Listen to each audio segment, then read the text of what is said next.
Hi everybody, it's Krista here to do your Sun in Taurus video. So I'm really excited to finally get these out to you. So we're just going to do a little introduction, just a very short, simple introduction to your Sun in Taurus. You can look forward to your moon and rising sign videos. Those will be coming out shortly. But I just want to introduce you a little bit to some of the major themes around your Sun in Taurus. So as you know, my name is Krista. If you've been here watching your astrology videos all this time, thank you so much for your patience in me getting these videos up. And if you're new, thanks for joining me today. I'm really excited to get these out to you. And I will be developing more videos. I actually want to start doing your Psyche and Eros videos, your Lilith, your Jupiter, Mars, basically all the planets. It's just a matter of time, so don't go anywhere. Stick with me and I will get those up for you in due time. So my name is Krista, if I haven't already mentioned that, and this is the channel, The Radical Angel. So Taurus, let's dive into some of the main themes around your sign. So you are ruled by the planet Venus. So Taurus, you're a very loving, generous sign. Your keyword is dependability, something that most people find your most delectable trait is that you're dependable, you're reliable, you're loyal. Your sign is the bull, and probably you've been called this at least once in your life, that you've been stubborn.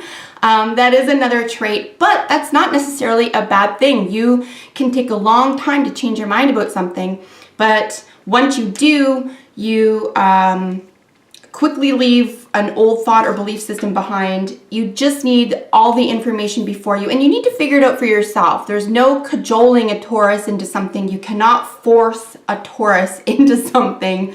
If you do, it'll backfire. Like I said, your planet is Venus. Just looking at my little notes here. Venus also rules Libra, so you actually have a planetarian counterpart. Now, the difference between you and Libra, for example, even though you share the planet, is your element. Taurus, you're an earth sign, and Libra is an air sign. You're going to go about your love affairs and your creativity and your artistic self and the way that you view the world artistically and creatively a little bit different. You are a very hands-on person as opposed to the Libra who lives in the world of ideas, for example. They eventually do create, but Taurus tends to have more of a tactile personality than the Libra, for example. So the Taurus is going to be more into, say, fabrics, more into multidimensional art, as opposed to the Libra who could be working on electronics or through, building creative projects through electronic devices, for example. Just one of the major themes that could differentiate you. But both very partnership minded. You're both really interested in partnerships and really interested in beauty and comfort, and especially for you, Taurus, probably wealth on some level. You are ruled by the second house. Unsurprisingly, that is all about finances, investments, and values. That can be not only tactile or real, tangible items, but your value systems, just what you value the most.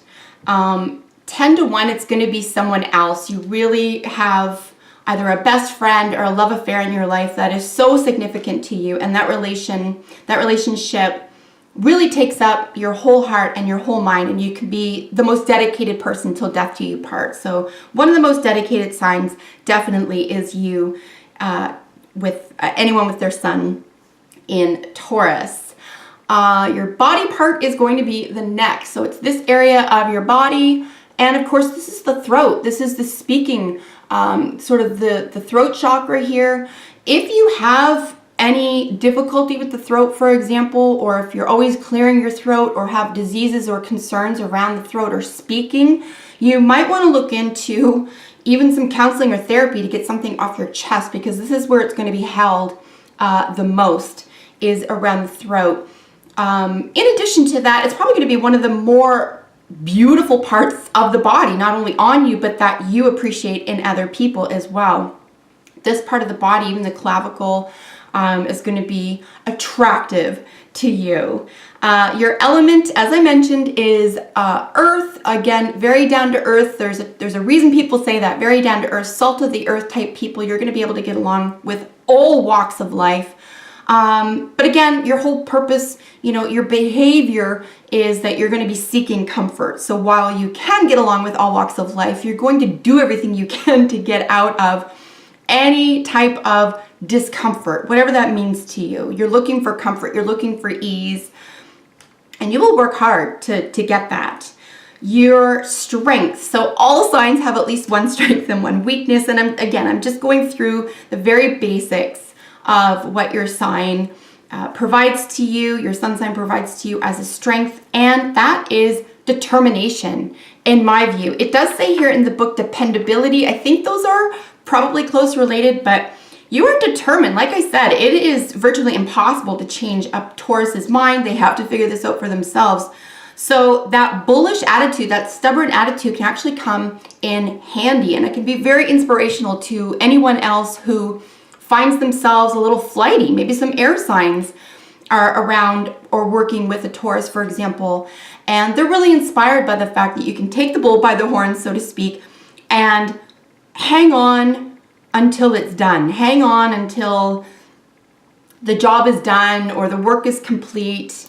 You're not really willing to give an inch. You're going to follow through. So that is an enormous strength to have, Taurus. One of your weaknesses, however, believe it or not, in my view, can be the same thing. There's this sense of you get wrapped up in something or caught up in something that maybe isn't good for you or isn't giving back what it had promised. Again, we're talking about value systems or assets, even investments.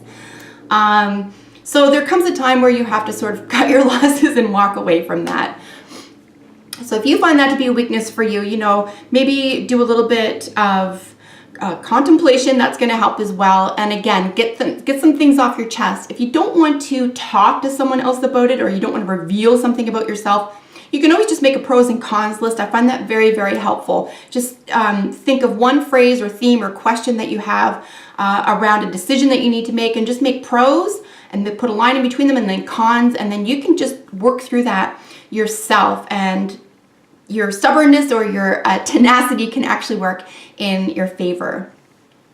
Your age associated with your sign, of course, is the toddler. This is really getting to know your world, right? Toddlers are just beginning to walk. They're just beginning to figure out how they can access the world. This is a very exciting kind of energy for an earth sign. They want to taste and touch everything, right? Just think of a toddler. Think of the way they go about the world. They're willing to, maybe even do something a little bit dangerous because they don't know what danger lies there, for example, because they're just so curious. They're just so interested in trying a little bit of everything. So again, this isn't to say that you're childish or you're a toddler, but it is the age that's associated with it. So you are a very tactile person. You want to touch and see and sort of taste everything. In fact, you could have to check your own taste buds sometimes because you can be a little bit more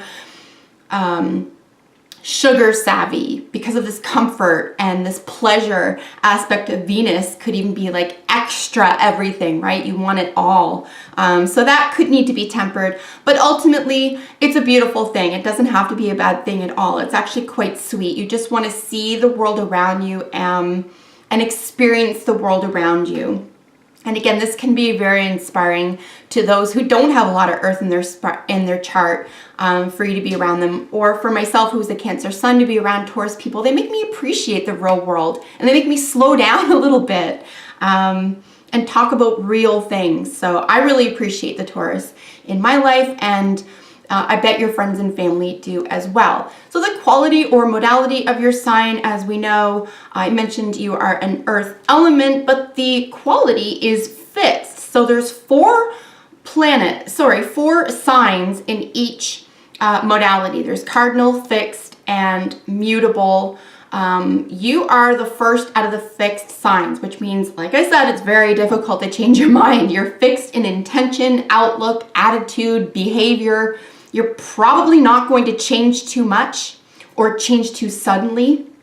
If you do, it'll be over time and because of information that is given to you or provided to you or that you've sought out, and then you make up your mind to change or switch something up. I actually advise anyone watching this who's dating or interested in a Taurus sun, don't change them. Introduce them to something new and exciting and have them figure it out for themselves. You are attracted most easily to other earth signs. It's just the nature of the beast when it comes to elements. We all sort of speak the same language. Not that you can't get along with anyone else, but you're more likely going to be attracted to, and I just mean not necessarily at an emotional or relational level. I'm talking just about the way that you operate. As we know, your sun is the way that you move about the world. It's your behavior. So you're probably going to be most attractive in the real world on an everyday basis to both Capricorns and Virgos. And these are fellow earth signs. And your opposite sign is Scorpio. You're going to have a lot to learn from Scorpio. Opposites attract for a reason. It's usually to teach each other a lesson. But you can come out solid and strong on the other side of that. However, if you don't know any Scorpios, or if you don't really know what they have to offer you, you can always look up Scorpio and learn more about that sign. And that's where you will learn the most about yourself, in my view. So Taurus, your opposite sign is Scorpio. So I'm just going to go through some minor terms as well from the book that I am using, the only astrological book you will ever need. And like I said, everything that I'm drawing from, not including my own experience, is listed in the description box below. So your dominant keyword is I have, again, with value systems, with the toddlerman, with the toddler sort of, the gravitate toward everything around you. It's the touching and the feeling and the having, okay? So I have is very important to you as a dominant keyword. I did mention the neck and throat, which is what you rule.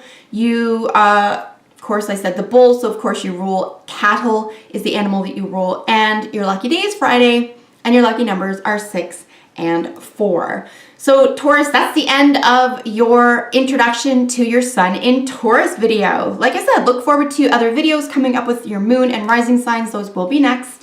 Until then, thank you so much for joining me today and take excellent care. See you next time.